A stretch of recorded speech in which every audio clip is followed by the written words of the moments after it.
श्री स्वामी समर्थ. गुरुपौर्णिमेनिमित्त 4 जुलैला तुम्ही गुरुचरित्र पारायणाची सुरुवात करू शकता. कारण की 10 जुलैला गुरुवारी गुरुपौर्णिमा आहे.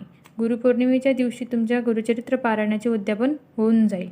गुरुचरित्र पारायण करत असताना पहिल्या दिवशी संकल्प करावा. संकल्प फक्त पहिल्याच दिवशी करावा लागतो, दररोज करण्याची गरज नसते.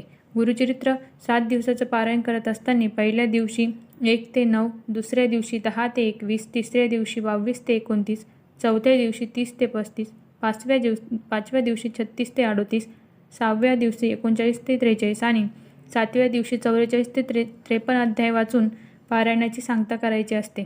दररोज सकाळी ब्रह्ममुहूर्तापासून ते संध्याकाळी 4 पर्यंत कधीही तुम्ही गुरुचरित्र पारायण करू शकता.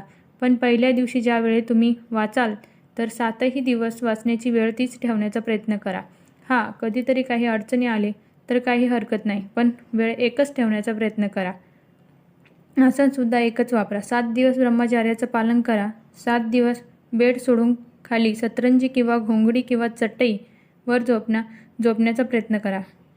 7 दिवस कांदा आणि लसणाचं काहीच पदार्थ खायचे नाही, नॉनव्हेजही खायचं नाही. श्री स्वामी समर्थ. श्री गुरुदेव दत्त.